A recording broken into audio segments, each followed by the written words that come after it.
So, yung i-prepare ko today, yung lunch namin is ito lang, yung gulay. So, yan. Tingnan nyo guys. Alubati, talong, sitaw, tomato, onion, garlic. So, yan. Hindi natin guys ha. I-prepare na natin at lutuin ko para ulam namin sa lunch, okay? So, yan. Tingnan naman yung nanay dito sa maliit kong kitchen.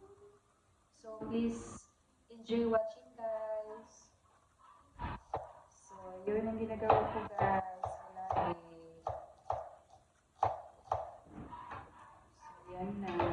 Tanggalin ng mabuti yung mga ano. So, kailangan pag magluto tayo ng gulay, hugasan ng maigi. Tanggalin ang panit kung dapat tanggalin. Kasi, hindi natin alam na galing sa market. Alam naman natin na ano, alam natin na galing sa market. So, hindi tayo sigurado kung anong gulay ang baka mayroong mga, diba, yung mga medisina, or sa ano ba yun. So, kailangan talaga tayo guys yung pagdating sa gulay, huhugasan ng mabuti. So, mag-ingat talaga tayo guys. So, while na-slice ako guys, medyo tayo na tayo ng popcorn guys.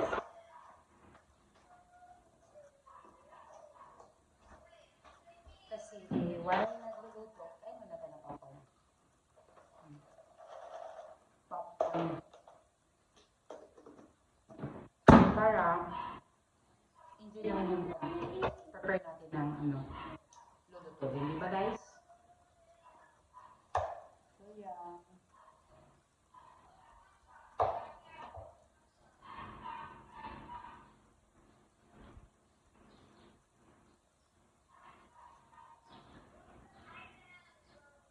Yan na guys.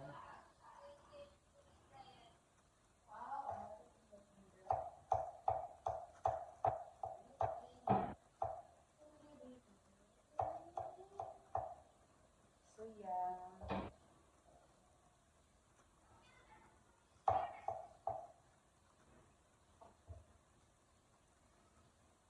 Tanggalin natin na.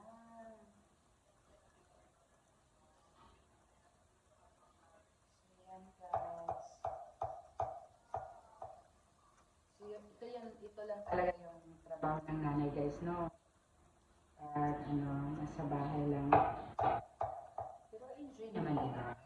Kasi kasama natin yung anak 24 hours, except yung may klase, yung sa school, Saturday, Sunday. So yung maganda sa atin kasi pag ano, yung mga anak natin, kasama natin. Guys. So, mahirap din kung wala tayong kasama sa bahay kasi yung mga gawaing bahay, kasi tao lang tayo, mahirapan din, di ba, ang nanay? Lalo-lalo na yung mag-asikaso ng mga bata, hindi yan basta-basta. So, yung pag-aalaga ng anak, hindi basta-basta yan. So, full-time mo, pero hindi ibig sabihin mag-full-time ka, ikaw na lahat-lahat trabahoin. Kailangan talaga may assistant ka sa bahay. Kasi kagaya ko, kahit full-time mama ko, akala mo kaya lahat ang gawain bahay. Hindi. Mahirap ang gawain bahay. Especially may mga bata. Yung ginagawa ko dito guys, no? Talagang may assistant tayo. Yung magawa ng maglaba. Kung pwede kukuha ka talaga na maglaba, mag-ayos, at saka mag-ano ng washing. Kasi hindi pwede nakasalalay sa ating lahat. Kasi mahirap din yung gawain bahay. Magluluto ka pa. Tapos, hindi lahat ng ipapaluto din sa mo na magustuhan mo. Kasi may kanya-kanyang taste tayo.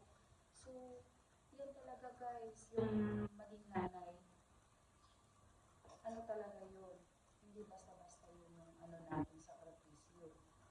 So, kaya guys, kaya sabihin nila na ay full-time housewife yan, ano lang yan. Hindi, mahirap yung full-time nanay guys. Hindi basta-basta yan.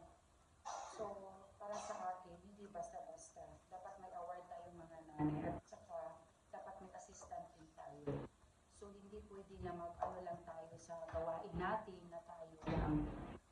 Kaya kagaya ko, meron pala akong maglaba, mag-ano dyan, kasi mahirap yan. May ano ako, may assistant ako, kung may assistant ako. Kasi pag, ano, stay out yung ano ko, pag sabi kong tired na ako, pupunta dito at magtrabaho, maglinis lahat. So, yan. Kasi ang pag-alaga ng ano, ng mga bata na basta-basta. So, yun po guys. Bilang nanay talaga. Hindi talaga yung maging nanay. Masarap at enjoy. Lalo na kung full-time ang kagaya ko, hindi talaga guys. Kasi kasama mo sila palagi, except kung Saturday, Sunday, ihatid mo sila sa school, mag-prepare ka ng pagkain, padala mo, yung damit nila, tapos yung pagtuturo din at pag-ano nila, hindi din natin kaya na lahat naman i-shoulder natin na magtuturo. Actually guys, meron din magtututor. Kasi mahirap yan as a nanay na kargahin natin yung lahat-lahat na ano. So hindi ko naman ano guys, no, kahit may mga nanay kasi na nag-full time sila, so depende kasi sa sitwasyon ng nanay. Hindi naman lahat marami ang buhay, hindi naman lahat, di ba? So hindi naman lahat na ano yung maganda yung buhay nila. So yung iba katamtaman lang. So hindi tayo mag-comment dyan. Lahat tayo, enjoy natin bilang nanay, kung ano yung dapat, kung meron tayong support or extra, ganun na yun guys. Basta enjoy lang. Meron kang kasama at partner din na mabait at maintindihin. Yun ang pinaka-importante. So every time na gagawa ka sa bahay, masaya ka na. Diba?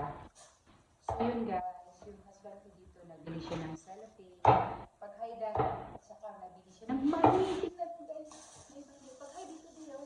Hi! So nagbili siya ng money guys.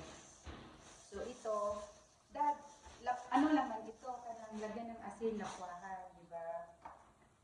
So yun guys, sarap ang buhay. Basta kung anong meron ka, kontento ka. So yan yung nanay.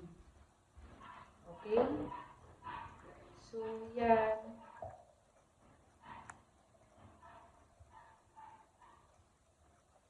Marami dyan nagsasabi na, ano yan, hindi yan, mahirap din maging nanay. Pero ako guys, nagre-resign ako kasi kailangan talaga yung mag-full time ako sa mga anak. Kasi iba-iba kasi yung mga anak natin, may kanya-kanya din yung mga behavior. So, kailangan natin mag-focus sa kanila.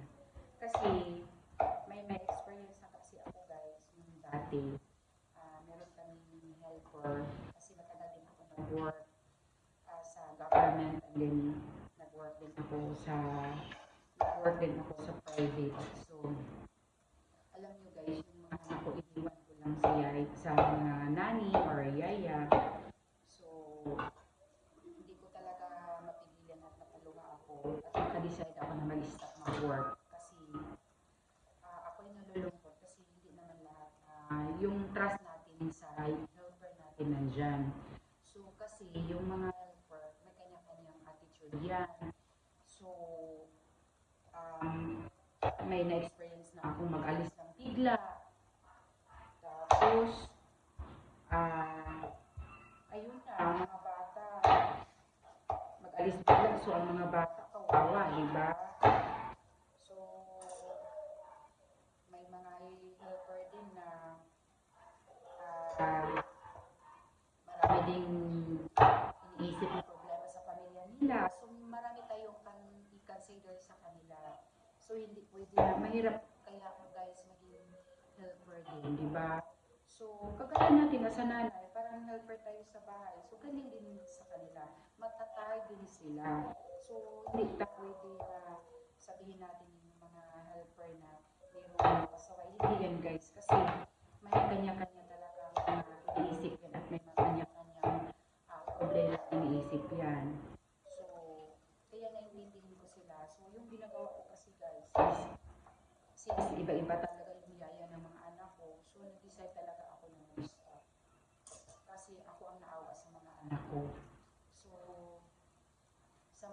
siyempre, sa may mga mami na talagang nag-work para sa pamilya, mga hero talaga yan. So, kami ding mga mami na naiwan at napupuntan ng mga nanay, mga hero din kami. So, mas strong woman din kami. Lahat tayo, may mga feelings tayo. At may mga iba-iba tayong i-sacrifice para lang makuha din yung gusto natin, di ba? So, kaya yan guys, tanggalin ko guys kasi may pangit siya. Kaya, yun, na-decide talaga ako na mag-stop and then alagaan ko yung mga anak. So, happy naman ako guys kasi buo yung ko na mag-i-stop ko. Saka,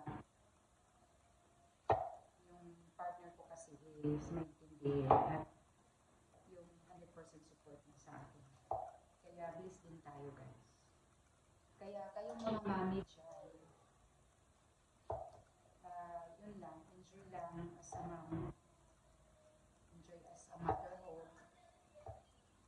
At yung mga tinatawag nila ng mga challenges sa part lang yan ng buhay natin.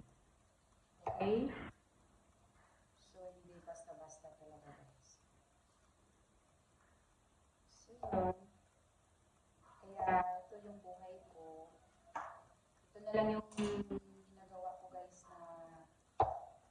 na i-enjoy ko. Ito guys. Nagluluto lahat. Dito sa bahay. Pero yung nasabi ko, dapat may assistant tayo kasi darating din tayo na matay din tayo as a nanay. So, yun. Ako, meron talaga akong stay out na yayapin din yan kung ginawala. Mahirap din as a nanay. So, yan po ang ako na.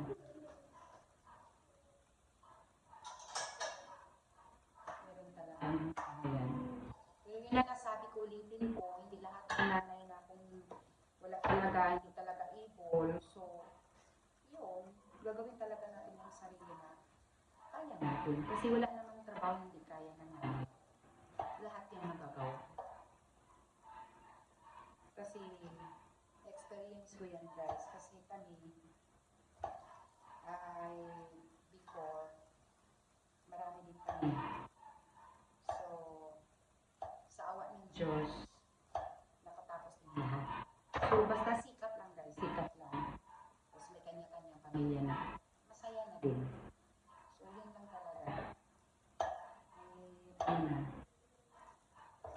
So, yan guys. So, mataas na yung chika ko na naman ng buhay-buhay natin, diba? Pero, sa lahat ng natin, totoo yan yung sinasabi ko. So, hindi yan sabi nila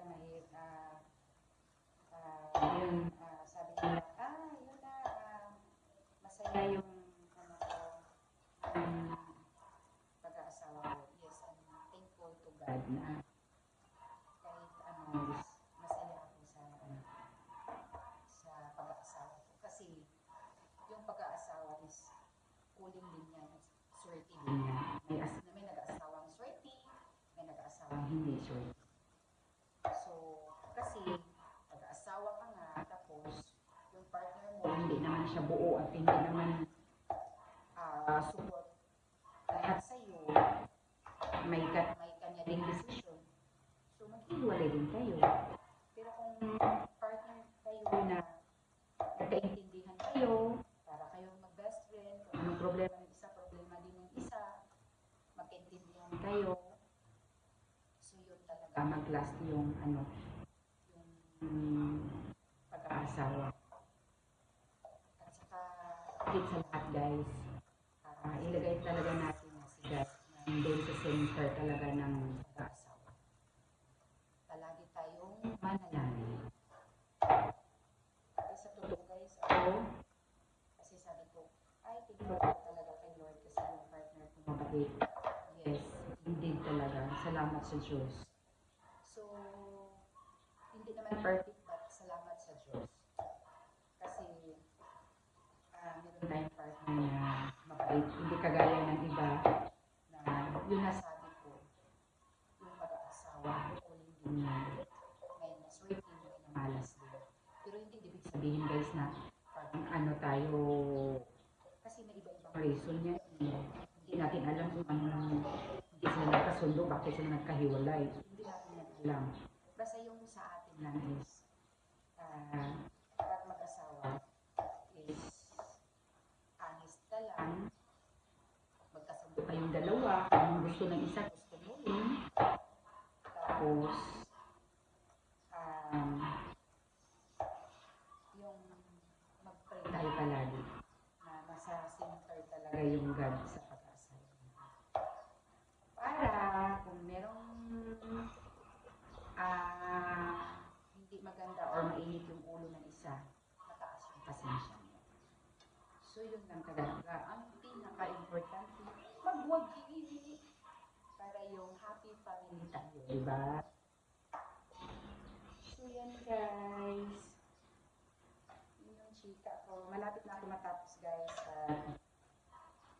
Magluluto na ako guys. So yan yung chika ko for today. While nag-prepare ng lulutuin ko sa lunch namin. Okay? So, tapos na So, yan. So, yan guys. Ako may dalawa akong anak, puro lalaki. At yung masaya naman ako guys. Kasi binigay yung anong ginapray ko. Hindi naman ako nangarap na maging ako. Tako na dito at kontento na. Masaya na ako. Huwag mo na ako ng karne guys. Ay na.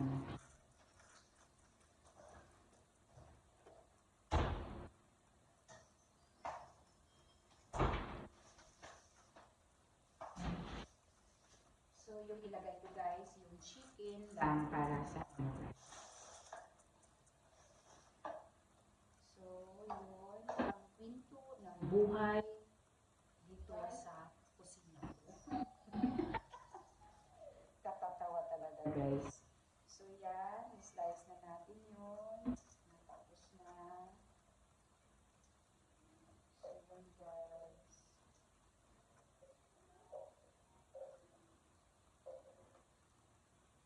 So, yan. Ilagay na natin yan. Bumbay, ahos, kamatis dyan. At saka yung karne na ilalagay natin. Ito yan. So, laman ito guys. Slice natin. Masarap mag-slice pag ang knife mo is din, ganang sharp yung talaga guys. So, yun guys. Yung pag-aasawa. Topic na buhay mag-asawa. Actually guys, matagal akong nag-aasawa. 32 na. Then, alam nyo guys, yung kwento ko kasi, nung elementary ako, high school, hindi ako nag-boyfriend guys.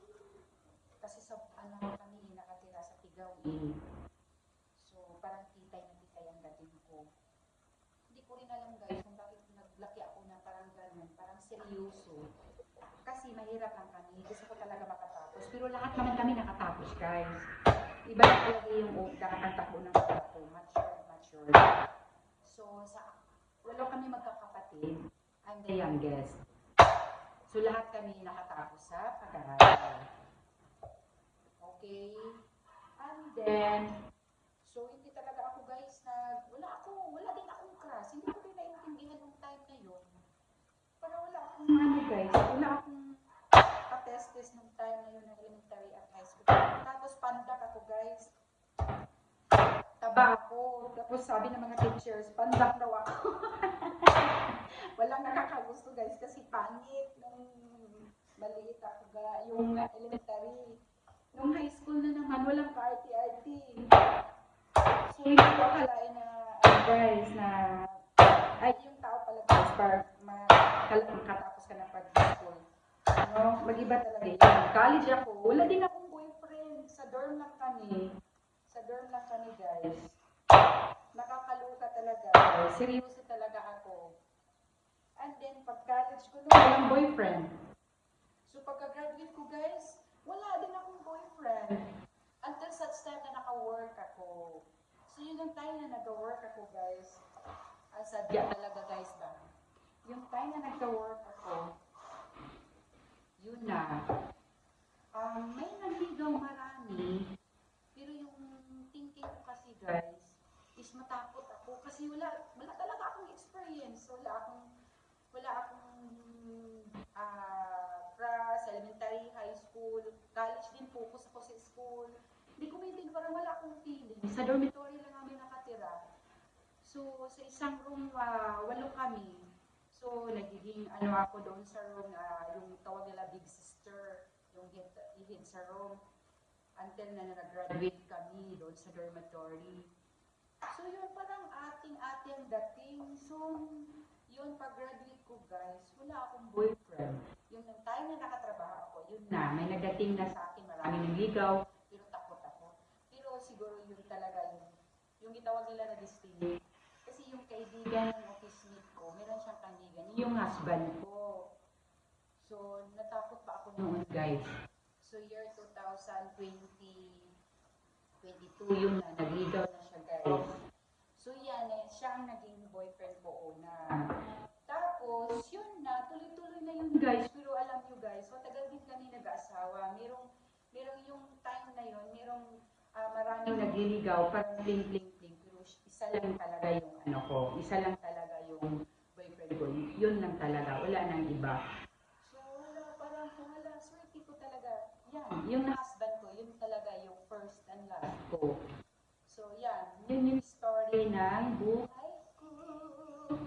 Okay, bye for now. Magluluto na ako, guys. Tapos na ako nag-slice at magluluto na ako. Please watch my video. Thank you.